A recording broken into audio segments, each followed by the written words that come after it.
우리 지난 주일에는 우리 그 코칭 국제대표이신 우리 석정무 목사님께서 말씀을 전하셨고요. 말씀을 나눠주셨고요.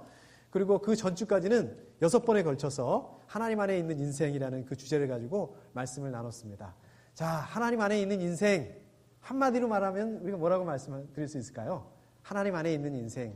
우리가 하나님 안에 있는 인생도 어려움을 겪을 수 있다. 또 힘든 상황을 만날 수 있다. 그러나 그 어려움들을 이겨낼 수 있는 아주 구체적이고 아주 실질적인 하나님의 위로가 그 안에 같이 있다라고 말씀했습니다. 또 하나님 안에 있는 인생은 하나님은 누구신가? 하나님은 어떤 분인가? 여기에다 초점을 맞추고 또 하나님을 알아가면서 하나님과 신뢰의 관계를 만들어가는 인생이다. 그래서 이 하나님을 붙들고 하나님 때문에 그 어려운 상황들을 이겨나가는 그것이 하나님 안에 있는 인생이다. 이렇게 나눴습니다. 또 하나님 안에 있는 인생은 어떻습니까? 예수 그리스도께서 우리를 사랑하시는데 십자가에서 죽기까지 사랑하신 그 사랑을 기억하고 그 사랑에 감격하고 그 사랑에 반응해서 이제 우리 서로를 사랑하는 이러한 또 사랑하는 삶을 사는 인생, 이것이 하나님 안에 있는 인생이다. 이 말씀을 나눴습니다. 자, 이제 오늘부터는요, 지난번처럼 하나님 안에 있는 인생, 이렇게 특별한 그 주제를 가지고 말씀을 나누는 것이 아니라요, 매주 구주에 그 말씀을 가지고 또 우리가 말씀을 같이 나누고 또 우리가 이 말씀을 가지고 여러분들과 저의 그 실제적인 삶에서 어떻게 적용할 수 있을까?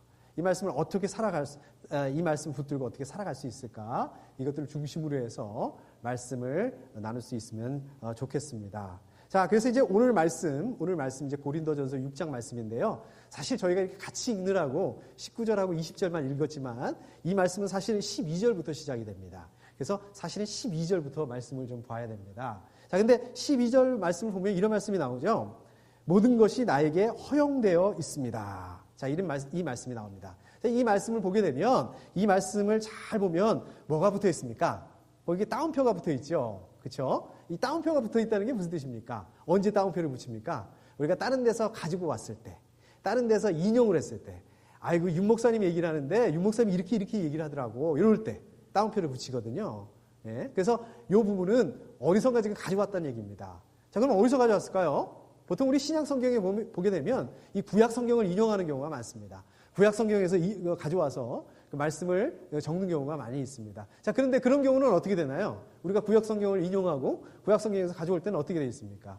여러분들 우리 사용하고 있는 새번역 성경에 보면 그 밑에 그 각주에 보게 되면 거기 나오잖아요. 이 구약 성경인데 어느 부분에서 가져왔다. 어느 부분 몇 장 몇 절에서 가져왔다. 이제 이렇게 나오죠. 근데 오늘 말씀에 보면 그게 없어요. 그게 없는 거 보니까 요거는 지금 구약 성경에서 가져온 게 아닙니다. 요거는 구약 성경에서 인용한 게 아닙니다. 자, 그러면 이게 지금 어디서 인용을 했을까요? 알 수가 없죠. 뭐 여기다 뭐 특별히 설명한 것도 없고 뭐 이렇게 보니까 알 수가 없습니다. 그리고 보면 내용도 명확하지가 않아요. 지금 다시 한번 보면 모든 것이 나에게 허용되어 있습니다. 이게 무슨 말일까요? 허용되어 있다. 그러니까 모든 거를 뭐 할 수 있다. 내가 해도 괜찮다. 그런데 지금 우리로서는 이게 무슨 뜻인지 정확하게, 명확하게, 클리어하게 알 수가 없습니다. 그런데 지금 여기 고린도 전서에다가 이 부분을 쓰고 있는 것들을 보게 되면 이게 분명히 잘 알려진 말일 것이다. 그 당시 사람들에게는. 그리고 이 고린도 교회 성도들은 이 말에 대해서 분명히 알고 있었을 것이다. 그렇기 때문에 이 말을 인용하지 않았는가. 그렇기 때문에 이 말을 갖다 여기다가 쓰지 않았겠는가. 우리가 이렇게 생각을 한번 해볼 수가 있습니다. 자, 그러면 이 말을 좀 정확하게 알기 위해서는 그 당시에 좀 배경을 봐야 됩니다. 그러니까 고린도 교회는 무슨 일이 있었는지, 고린도 교회는 어떤 상황 가운데 있었는지, 이거를 봐야지 이게 무슨 말이고 이거를 왜 여기다 갖다 쓰고 있는지 저희가 정확하게 알 수가 있는 겁니다. 자, 그런데 여러분들도 잘 아시다시피 고린도 교회는 어떤 교회입니까? 문제가 아주 많은 교회였어요. 문제가 아주 많은 교회였습니다. 자, 먼저 이 고린도 교회가 어디에 위치해 있었나요? 고린도라는 도시에 위치해 있었습니다. 그래서 그 지명을 따가지고 고린도 교회 이렇게 그 얘기를 하고 있는 거거든요. 자, 그럼 고린도가 어디에 있었을까요? 고린도? 저기 덴톤 밑에 있는 데가 고린도인가요? 네. 그 고린도 말고, 예, 지중해 지중해 근처에, 지중해 그 중심지에 자리를 잡고 있었습니다. 중심에 있으니까 어떻겠습니까? 당시에 그 무역을 하기가 굉장히 편했겠죠. 당시에는 뭐 비행기나 이런 게 없으니까 배로 다 무역을 하는 그 상황이니까 지중해 중심 지역이었으니까 무역을 했습니다. 그래서 이 무역이 굉장히 활발을 했고요. 그 다음에 이 무역을 통해서 비즈니스를 아주 잘해가지고 이 덕분에 이 고린도 이 지역, 이 도시 전체가 아주 굉장히 부유한 곳, 굉장히 부자였습니다. 그러니까 어떻겠습니까? 그곳에 할 일도 많고 또 돈도 많고 그러니까 사람들이 뭐 여기저기서 막 모였겠죠. 사람들이 그냥 그 여러 민족의 다양한 사람들이 그 고린도로 모여들게 됐습니다. 그러니까 사람들이 올 때 뭐 자기들 맨몸으로 오나요? 모두 가지고 옵니까? 물론 뭐 생활도구 이런 것도 가져오지만 자기들이 믿는 신도 가지고 왔어요. 자기들이 섬기는 그런 종교도 같이 가지고 왔습니다. 자, 그렇기 때문에 이 고린도 지역은요, 종교적으로 아주 혼합적인, 그 다음에 또 타락했던, 여러 문화가 섞이면서 타락했던 그런 곳이기도 했습니다. 자, 그렇기 때문에 이런 그 고린도 지역에 위치해 있는 이 고린도 교회도요, 그 문제, 고린도 그 도시가 가지고 있는 문제를 똑같이 가지고 있었다는 거예요. 그래서 고린도 교회 성도님들이 어땠냐면요. 물론 고린도 교회 성도니까 하나님을 믿습니다. 하나님을 믿는데 또 동시에 우상을 믿었어요. 우상을 숭배를 했어요. 아니 어떻게 그럴 수가 있어? 근데 그렇게 했단 말입니다. 또 어떻습니까? 정결한 하나님의 말씀에 따라서 정결한 그런 삶을 사는 대신에 다른 사람들과 똑같이 성적으로 문란한 그런 삶을 살기도 했습니다. 또 이 사람들 어땠습니까? 자기들이 얼마나 지혜로운지, 얼마나 많이 알고 있는지, 이런 것들을 자랑하면서 거기에 따라서 파당을 만들고 막 이랬어요. 이걸 가만히 보면 꼭 우리나라 한국교회 요새 모습을 보는 것 같아요. 좀 비슷해요. 근데 이러한 일들이 있었다는 겁니다. 어디서 있었냐? 고린도 교회 안에서. 그냥 세상적인 곳이 아니라 교회 안에서 이런 일들이 일어났다는 겁니다. 그럼 교회 안에서 어떻게 이런 일들이 있었을까요? 왜 이런 일들이 일어났을까요? 뭐 이유를 보면 여러 가지 아주 복잡하고 많은 이유들이 막 이렇게 얽혀가지고 아마 있었을 것입니다. 그런데요, 그 이유들, 그 원인들을 이렇게 하나하나 실타래 이렇게 푸르듯이 이렇게 찾아보면은 그 안에 이렇게 하나하나 따지고 보면은 그 안에 문제가 있었습니다. 어떤 문제가 있냐? 그것은 바로 이 구원의 교리의 그 문제를 당시에 자기들이 살고 있었던 세상적인 그런 가치관, 세상 사람들의 그 생각, 또 이 고린도 사람들이 가지고 있었던 이 생각을 가지고 그게 뭐죠? 이원론. 이 이원론이라는 걸 가지고 이 구원의 교리를 이해하고 받아들였다는 것입니다. 이게 문제였다는 것입니다. 자, 그럼 이원론이 뭐냐? 이원론 한마디로 말하면 뭐냐? 한마디로 말하면 쉽게 말하자면 이거예요. 영혼은 좀 거룩하고 그 다음에 육체는 좀 더럽고 그런 거, 이런 겁니다. 사실 이런 거는 좀 우리도 그런 생각들을 좀 해요. 우리도 사실은 우리 그 생각들 중에서도 그런 부분들이 좀 있습니다. 그래서 어떻습니까? 예를 들자면 우리가 교회 사역을 하면 거룩한 일을 하는 거고 또 세상 일을 하면 조금 덜 거룩한 일을 하는 거고 이렇게 생각할 수가 있습니다. 물론 교회 사역이라는 게 거룩한 거 맞습니다. 우리 교회 사역하시는 우리 사역자들, 목사님들, 전사님들 우리 존중해야 됩니다. 또 거룩한 일을 한다라고 이렇게 격려도 하고 이렇게 해야 됩니다. 자, 그런데 문제는 뭐냐? 세상 일은 조금 덜 거룩하니까 조금 뭐 적당히 조금 덜 거룩하게 해도 된다. 이렇게 생각을 하게 된다는 거예요. 그러니까 원래 이거는요, 이럴 수밖에 없어요. 원래 이거는 이런 일이에요. 이렇게 하면서 뭐 그래도 된다. 어쩔 수 없다. 좀 잘못을 이렇게 적당히 합리화시킬 수 있다는. 근데 그게 아니라는 겁니다. 이런 것들이 일종의 이제 이원론이라는 거예요. 자, 그래서 이 고린도 교회 성도님들도요, 똑같이 이 고린도 사람들이 가지고 있었던 것처럼 똑같이 그런 생각을 했어요. 그러니까 영혼은 거룩하고 또 구원을 받기 위해서는 어떤 그 몸이나 육체보다는 영혼이 더 중요하다. 또 육체는 더러운 거다. 이런 생각을 가지고 있었다는 거예요.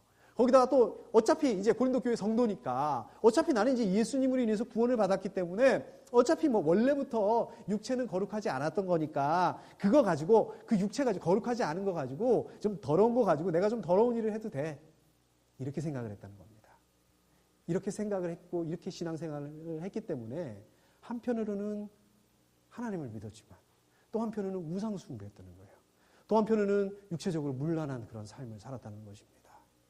자, 이런 배경에서 이런 배경에서 보자는 거예요. 이런 배경에서 아까 12절 말씀, 모든 것이 나에게 허용되어 있습니다. 자, 이 말씀을 보게 되면 이렇게 문란한 삶을 사는 이 고린도 교회의 그 성도들의 그 문란한 삶을 사는 자기들의 그 잘못된 것들을 합리화하는데 이 말을 바로 사용하고 있다는 겁니다. 자기들은 구원받았기 때문에 육체적으로는 좀 더러운 그 육체적으로는 어떤 걸 해도 돼. 또 나쁜 짓을 좀 해도 돼. 문제가 없어. 구원하고 관계없어. 이렇게 됐다는 거예요. 자, 그러나 뭐라고 말씀하고 있죠? 우리 말씀을 보게 되면 그러나 모든 것이 유익한 것은 아닙니다. 구원받은 그리스도인으로서 뭐든지 할 수 있다는 겁니다. 그렇게 할 수 있는 자유를 가지고 있었다는 거, 자유함을 갖는다는 거, 그거 맞다는 겁니다. 그런데 그렇게 자유함을 가지고 있다고 해서 뭐든지 다 유익한 것은 아니라는 말씀인 것입니다. 그러니까 우리도 그래요. 예를 들자면 여러분들과 저도 좋은 일을 할 수 있습니다. 나쁜 일도 할 수 있습니다. 좋은 일도 할 수 있고 나쁜 일도 할 수 있는 이렇게 이 자유가 있어요. 그럴 자유가 있습니다. 그런데 어떻습니까? 좋은 일을 하면 어때요? 먼저 여러분들한테 좋은 거예요. 그리고 여러분들뿐만 아니라 다른 사람들한테도 유익이 간다는 것입니다. 근데 나쁜 일을 하게 되면 어떻습니까?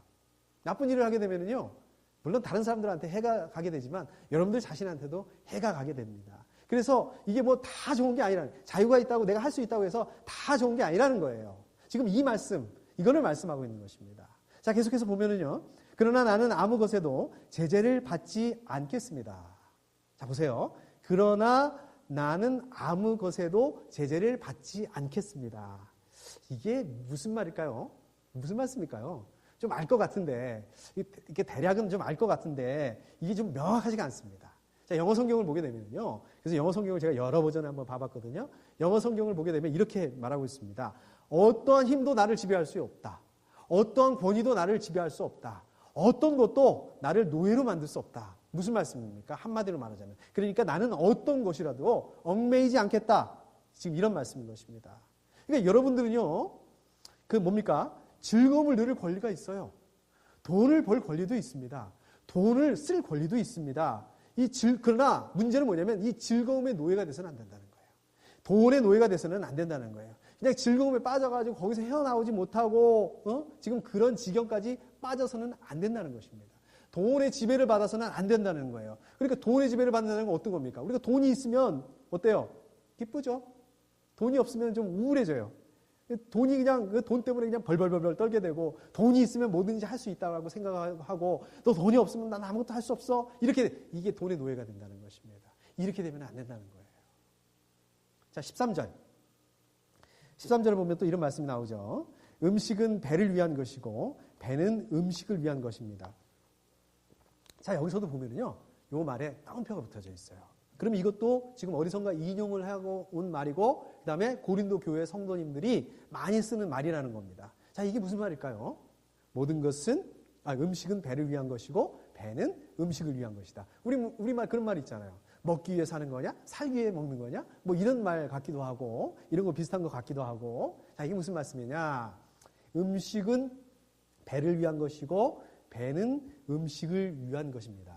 이 말씀은 음식은 먹기 위한 거라는 겁니다. 자, 그리고 이 배라는 건 뭡니까? 육체죠, 육체. 육체를 나타나는 거죠. 육체를 말하는 겁니다. 아까 말씀드린 것처럼 육체는, 그러니까 영혼은 거룩하다고 생각을 하지만 육체는 좀 더럽다. 영혼보다 낮은 단계다. 이렇게 이렇게 하고 있었기 때문에 그 더러운 육체에다가 지금 영혼보다 좀 못한, 거룩하지 않은 육체에다가 뭐 어떤 음식을 집어넣어도 괜찮다. 지금 이 말씀인 겁니다. 이 말인 겁니다. 그렇게 해도 아무 문제가 없다. 그렇게 해도 영혼 구원을 받는데 문제가 안 된다. 그러니까 몸으로 뭘 해도 아무것을 해도 상관없다. 더러운 몸에다, 더러운 육체에다가 어떤 음식을 집어넣어도 상관없다. 이 얘기를 하고 있는 겁니다. 자, 그런데요, 그 다음에 보면 몸은 음행을 위하여 있는 것이 아니라 주님을 위하여 있는 것이며, 13절에 이렇게 말씀하고 있죠. 그러니까 뭡니까? 몸이라는 것은, 육체라는 것은 음행을 위해서 있는 것이 아니라 하나님을 섬기기 위해서 존재한다는 거예요. 자, 그리고 주님은 몸을 위하여 계십니다. 주님은 몸을 위하여 계십니다. 무슨 말인가요? 반대로 하나님께서는 여러분들의 영혼뿐만 아니라 바로 여러분들의 육체까지 구원하셨다는 겁니다. 이거를 명심하셔야 돼요. 이거를 잊어서는 안 된다는 얘기예요. 자, 그러니까 14절에 나오죠. 하나님께서 주님을 살리셨으니, 무슨 말인가요? 예수님께서 부활하셨으니, 하나님께서 예수 그리스도를 부활하게 하셨으니, 근데 부활하셨는데 어땠습니까? 영혼만 부활을 했나요? 아니에요. 영혼뿐만 아니라, 물론 영혼 부활했죠? 육체까지 예수님 부활하셨단 말입니다. 그리고 이게 거기서 끝나는 게 아니라 이제 예수님께서 부활하실 때에 바로 여러분들과 저도 예수님이 하셨던 것처럼 우리도 부활을 하게 되는데, 그때는 영혼만 부활하게 하는 게 아니라 우리의 몸도, 여러분들과 저의 그 몸도 부활할 거라는 것입니다. 그러니까 결국 이 부활이라는 것은 영혼만 하는 것이 아니라 육체까지 다시 하나님께서 살리는 것인데, 이 육체를 다시 살리는 거니까 여러분들의 그 육체, 이거요. 이 육체, 이거는 그냥 썩어질 거, 그냥 정욕을 위해서 사용될 거, 그냥 죽으면 없어질 거, 그냥 일회용 소모품처럼 그냥 써버리고 말 거, 이게 아니라는 것입니다. 아이, 뭐 인생 짧은데 별거 있겠어. 그냥 인생 즐기는 거지. 이게 아니라는 거예요. 이렇게 한번 죽고 없어질 게 아니라는 것입니다. 예수 그리스도께서 재림하실 때에 여러분들의 그 육체도 이제 그 부활하게 될 것이라는 것입니다. 여러분들 그 부활한 그 삶을 살게 될 것이라는 거예요. 그렇기 때문에 여러분들 그 몸을 가지고, 육체를 가지고 거룩하게 살아야 된다. 지금 이 말씀하고 있는 것입니다. 자, 또 이 육체, 여러분들의 그 몸을 거룩하게 그렇게 살아야 될 또 한 가지 이유가 있습니다. 그게 어디죠? 15절에 보면 이 말씀이 나옵니다. 여러분의 몸이 그리스도의 지체라는 것을 알지 못합니까? 그러니까 여러분들의 그 몸, 그 고린도 사람들이 그 좀 더럽다고 생각하는 거, 좀 이렇게 영혼보다는 좀 못하다고 생각하는 거, 그렇지만 그 몸이, 그 별거 아니라고 생각하는 그 몸이 부활하신 예수 그리스도의 지체라는 거예요. 믿음으로 예수님하고 연합을 해서 이제 한 몸, 한 지체가 되었다는 거예요. 자, 그래서 계속해서 보니까, 그런데 내가 그리스도의 지체를 떼어다가 창녀의 지체를 만들 수 있겠습니까? 묻고 있죠? 몰라서 묻나요? 왜 물어볼까요? 아니라는 거죠. 절대 아니라는 거죠. 그렇게 될 수 없다는 거죠. 그러니까 이 부활하신 예수 그리스도의 지체인데, 여러분들의 그 몸이 예수 그리스도의 지체인데, 이렇게 규정한 건데, 이렇게 규정한 육체를 함부로 사용한다든지, 뭐 쾌락주의라든지, 그런 걸, 그 나쁜 그런 것들, 잘못된 길을 따라가면 안 된다는 것입니다. 왜냐하면요, 여러분들의 영혼만 예수 그리스도께서 살리신 것이 아니라, 구원하신 것이 아니라, 여러분들의 그 육체까지 구원하셨기 때문에, 이제 그 여러분들의 그 육체도 그리스도 안에 포함이 되어 있다는 거예요. 그러니까 여러분들 그럴 권리가 없다는 거예요. 그렇게 막 쓸 권리가 없다는 거예요. 여러분들의 육체에 대해서. 자, 16절에 계속해서 보면, 창녀와 합하는 사람은 어떤 사람입니까? 뭐 쾌락주의처럼 이렇게 그냥 그 육체적으로 음행하는 사람들을 말하는 거겠죠? 그런 사람들, 그와 한 몸이 된다. 한 몸이 된다. 이게 무슨 말씀이냐면 같은 신분이 된다는 거예요. 같은 죄를 짓는 그런 입장이 된다는 거예요. 죄악의 종이 되어버린다는 거예요. 자, 이렇게 되게 되면 그 그리스도의 생명에서 이제는 분리돼서 그 멸망하게 된다는 얘기입니다. 그럼 이거를 몰랐을까요? 고린도 교회 성도님들이, 그 당시에 사람들이 이거를 몰랐기 때문에 막 그렇게 막 쾌락주의 막 이렇게 그렇게 살았을까요? 아니죠. 알았습니다. 알았음에도 불구하고 마치 아무것도 모르는 것처럼 실제 삶 속에서는 이러한 그 잘못된 가르침, 쾌락주의, 막 이제 이런 것들, 거짓 가르침, 이런 것들하고 타협을 해서, 그리고 하나님의 말씀과 관계없이 살아가는 것입니다. 자, 그런데 17절 중요한 말씀 나오죠. 그러나 주님과 합하는 사람은, 무슨 말씀입니까? 주님과 합하는 사람은, 예수 그리스도와 연합하는 사람은, 그렇습니다. 예수 그리스도와 연합하는 사람은, 자, 계속해요. 그와 한 영이 됩니다. 예수님과 한 영을 이룬다는 것입니다. 그러니까 예수님과 연합해서 한 영이 된 사람들은 또 자기의 몸을, 자기의 삶을 하나님에 따라서, 하나님의 순종하고 하나님의 말씀에 순종하는 그런 삶을 사는 영적인 존재가 되어야 된다는 거예요. 구원의 문제와 관계없이. 자, 그러니까, 자, 보세요. 결국 여러분들이 예수님과 연합을 한다는 것은 이게 아주 근본적인 얘기인 겁니다. 이게 아주 근본적인 차원인 겁니다. 우리가 예수님과 연합하지 않고 우리가 거룩한 삶을 산다. 나 혼자 어떻게 한번 해보겠다. 나 한번 잘 한번 살아보겠다. 나 한번 말씀대로 살아보겠다. 이거 쉽지 않다는 겁니다. 그러나 반대로 여러분들이 예수님과 먼저 예수님과 연합을 하고 예수님과 한 영을 이루게 된다면 여러분들이 고민 안 하셔도 된다는 거예요. 그거 있잖아요. 여러분들 그 기도하시는 거, 기도 제목들 있잖아요. 여러분들이 좀 그 간절하게 바라는 거 있지 않습니까? 나 좀 저 사람을 좀 사랑하고 싶은데, 나 저 사람을 좀 품어주고 싶은데, 저 사람을 좀 이해하고, 저 사람을 좀 섬기고 싶은데, 좀 거룩하게 살고 싶은데, 좀 좋은 인격, 거룩한 인격을 가지고 살고 싶은데, 좀 예수님처럼 이렇게 살고 싶은데, 이게 왜 안 될까? 이게 왜 안 되지? 지금 이렇게 기도하는 그 기도 제목들 있지 않습니까? 이 기도 제목들, 이거는 우리가 예수님과 연합을 했을 때 자동적으로 해결된다는 얘기입니다. 자, 그런데요, 이 많은 사람들이 예수님하고 연합하지 않은 상태로 내 힘으로 거룩해지려고 하는 거예요. 내 능력으로 하나님의 말씀대로 살아가려. 이게 됩니까? 이게 안 된다는 거예요. 한 번, 두 번은 될 수 있습니다. 이게 겉으로는 될 수 있습니다. 그런데 근본적으로 이게 문제가 있다는 거예요. 근본적으로는 감당할 힘이 없다는 거예요. 그렇게 됐기 때문에 어떻습니까? 번아웃 돼버리죠. 나중에 번아웃 돼버리는 거예요.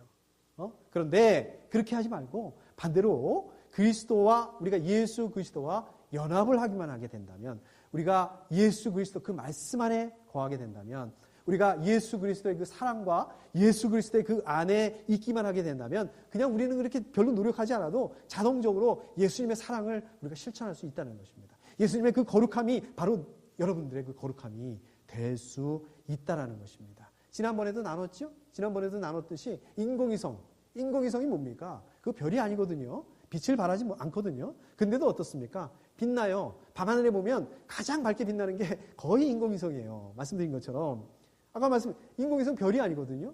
빛을 내지도 못하거든요. 이거는 오히려 그 태양빛을 반사하는 것에 불과합니다.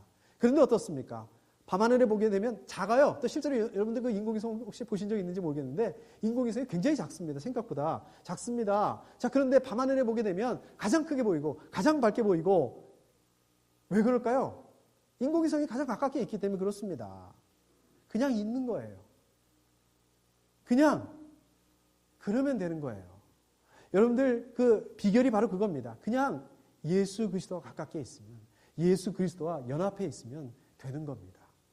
자, 18절에 보니까 음행을 피하십시오 이럽니다. 여기서 보면 음행과 대적해서 과감하게 음행과 싸워서 이겨라 이렇게 말씀하고 있지 않습니다. 여러분들 그런 말씀 있죠? 36개 주례는 강의 최고의 전략이다. 그런 말씀 있죠? 예, 맞습니다. 이 음행은요, 피해야 되는 것입니다.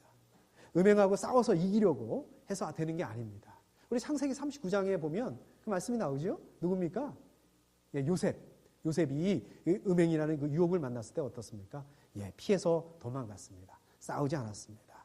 그리고 또 제가 이렇게 음행하니까 굉장히 거창한 거, 굉장히 큰 거를 생각할 수가 있습니다. 그렇지만 아주 작고 아주 사소한 것부터 우리가 이 음행이라고 하는 것들을 피해야 됩니다. 아주 사소한 것부터 과감하게 이 음행, 이러한 그 상황 가운데서 피하고 도망하고 그렇게 나와야 되는 것입니다. 우리 다윗을 한번 보세요. 다윗이 어떤 일을 저질렀죠? 물론 뭐 좋은 일도 많이 했지만 다윗이 어떤 실수를 했습니까? 자기 부하의 그 부인, 아내를 취합니다. 또 그거를 숨기기 위해서 어떻게 하죠? 그 자기의 그 부하, 원래 그 남편, 이 사람을 죽게 만들어요. 근데 이 엄청난 일을 저질렀는데 다윗이 처음부터 이렇게 엄청난 일을 저질렀을까요? 다윗이 처음부터 준비를 잘하고 계획을 잘 세워가지고 이렇게 했나요? 아닙니다. 다윗이 처음에 이런 그 실수를 하게 된 거는 그냥 우연하게 남의 집 여자가 목욕하는 거, 그걸 봤다라는 거예요. 여기서 시작을 한 거예요. 그걸 왜 봐요? 여기서 피하고 도망갔어야 되는 것입니다. 자, 18절을 우리가 계속해서 보게 되면 음행을 하는 자는 자기 몸에다가 죄를 짓는 것입니다. 음행을 하는 자는 자기 몸에다가 죄를 짓는다는 거예요. 근데 이게 바로 이 음행의 본질입니다.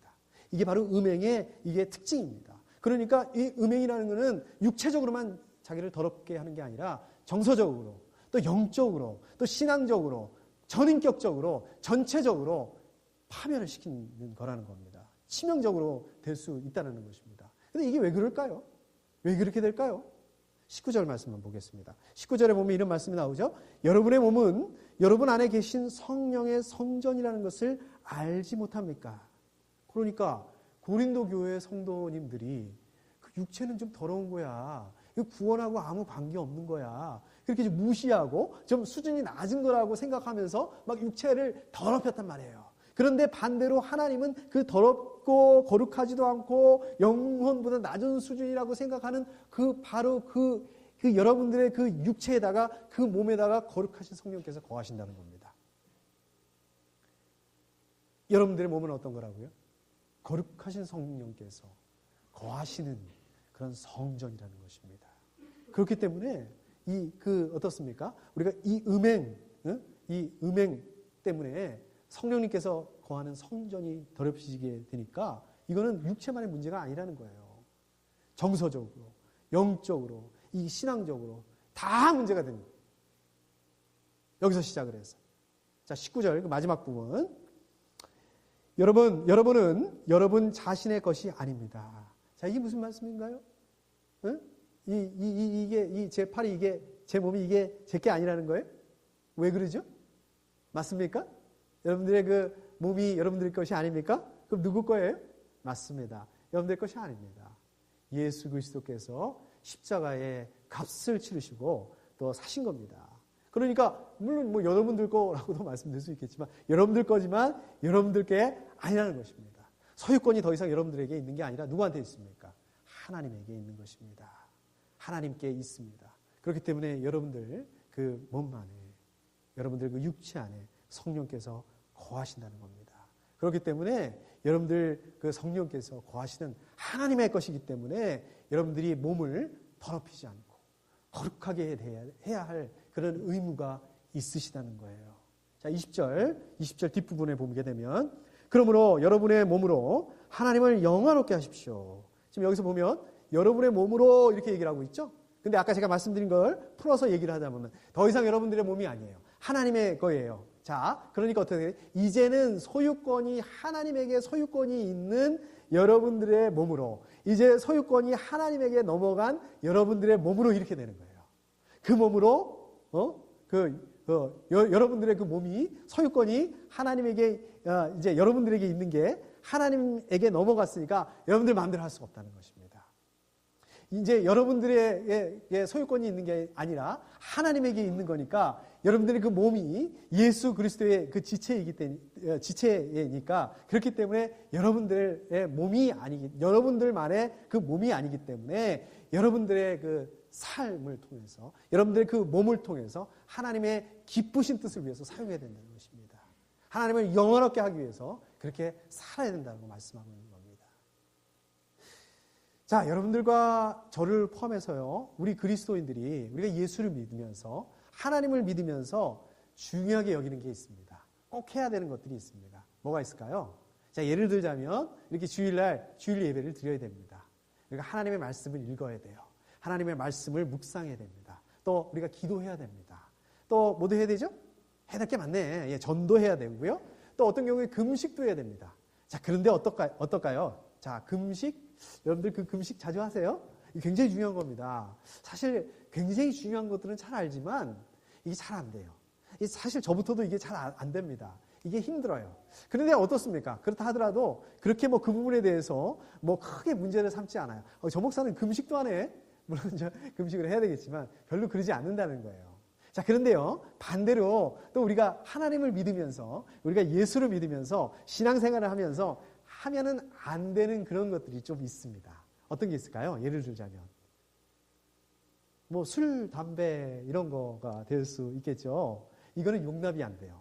예를 들어서 제가 술을 마시고 담배를 피고, 제가 그런다는 게 아니라 만약에 그러면 어떨까요? 여러분들 어떻게 생각하시겠어요? 저 목사는 무슨 술을 마시고 목사가 돼가지고 저 목사는 무슨 담배를 피우고 이상하네? 이제 이렇게 생각하실 수 있다는 거예요. 실제로 제가 신학교에 들어갈 때, 저 신학교는 보수적인 학교라서 그런지 술 안 먹는다.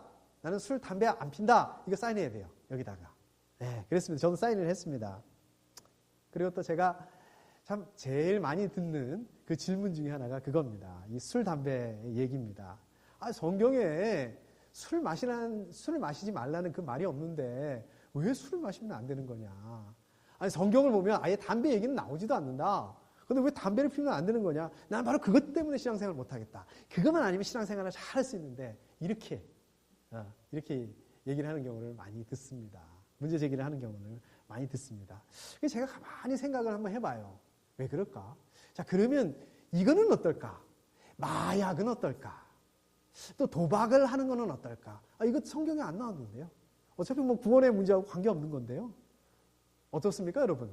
제가 대답할 필요 없죠. 하면 안 되죠. 마약은 어떻습니까? 이 중독성이 있잖아요. 사람을 중독되게 만드는 거잖아요. 그리고 사람의 몸을 상하게 하는 거지 않습니까? 안 되죠. 그래? 그러면 커피는 어떠지? 커피는 또 괜찮지 않습니까? 근데 커피도 많이 마시면 중독이 된다고 그러잖아요. 또 물론 뭐 조금 어느 정도씩 마시면 하루에 몇 잔씩 마시면 괜찮겠지만 이게 많이 먹으면 이게 몸이 좋겠습니까? 몸이 좋지 않죠. 자, 그런가 하면은 우리 카톨릭 처치 같은 데서는, 카톨릭 교회 같은 데서는, 성당 같은 데서는 술 마시고 담배 피고 이런 거에 대해서 문제 삼지 않습니다. 뭐 이거는 구원의 문제와 관계없으니까 뭐 그건 아무 문제 없다. 그 부분에 대해서 자유로워져야 된다. 이렇게 말씀하시는 분들도 있습니다. 실제로 그게 문제가 돼서요. 아까 말씀드린 것처럼 이 술, 담배가 문제가 돼서 신앙생활을 하고 싶은데 신앙생활을 못하는 그런 분들도 있습니다. 참 그런 분들을 보면 안타까워요. 그냥 술 드셔도 되니까, 그냥 담배 피셔도 되니까 그냥 신앙생활 합시다. 교회 나옵시다. 제가 이렇게 말을 하고 싶습니다. 자, 이거를 우리가 어떻게 이해를 하고 어떻게 받아들여야 될까요? 하면 안 되는 거, 또 우리가 그 자유로워야 되는 거, 이게 양날의 검 같고요. 완전히 그 반대되는 그런 것 같은데 우리가 이거를 어떻게 이해하고 우리가 어떻게 받아들여야 될까요? 17절 말씀입니다. 17절 말씀 보면 주님과 합하는 사람은 이렇게 말씀하고 있죠. 그러니까요. 예수님과 함께하는 사람은 어떻게 해야 된다고요? 예수님과 함께하는 사람은 주님과 함께하는 합하는 사람은 예수님과 연합하는 사람들. 연합하는 거라는 말씀인 것입니다. 그러니까 예수님과 연합을 했으니까 그런 사람은 어떻습니까? 당연히 자기 몸을 하나님의 말씀에 순종하면서 살 수밖에 없는 거예요. 자기의 삶을 예수님과 연합을 했기 때문에 하나님의 말씀에 따라서 살 수밖에 없는 거예요. 그렇기 때문에 아까 12절 말씀 모든 것이 나에게 허용이 되어져 있습니다. 마찬가지예요. 우리에게도 여러분들에게도 마찬가지입니다. 술 마시고 담배 피고 뭐 이런 것들 이런 데 매일 필요 없습니다. 여기에 자유로워도 좋습니다. 그러나 예수님과 연합했잖아요. 여러분들 예수님과 연합했잖아요. 예수님과 연합을 했기 때문에 여러분들은 그렇게 해서는 안 된다라고 말씀하고 있는 겁니다. 마약이나 도박이나 이런 것들처럼 우리 몸을 중독하게 만드는 거, 우리를 거룩하지 않게 하는 거, 이런 데다가 우리의 몸과 마음을 뺏겨서는 안 된다는 것입니다.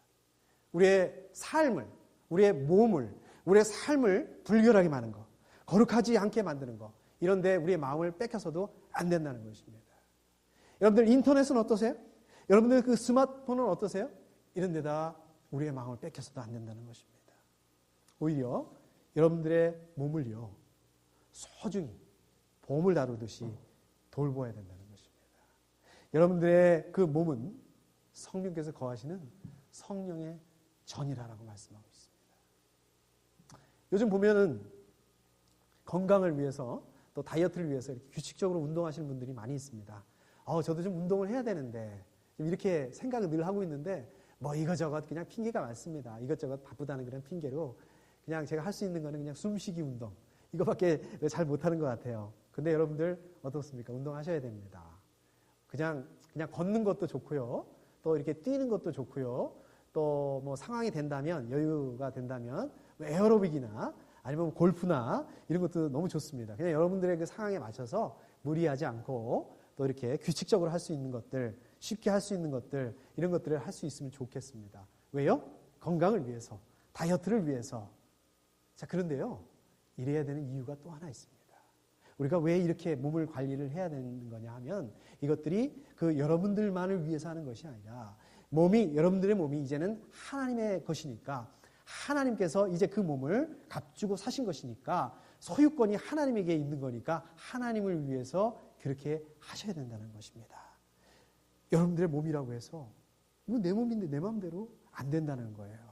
여러분들의 마음대로 할 수 있는 게 아니라는 겁니다. 오히려 주인이신 여러분들의 몸의 소유권을 가지고 계신 이 하나님께 영광을 돌리기 위해서 사용하셔야 된다는 거예요. 또 그러한 삶을 살기 위해서 몸을 그렇게 준비해 놓으셔야 된다. 몸을 그렇게 관리하셔야 된다는 것입니다. 그렇기 때문에 그 주님과 합하는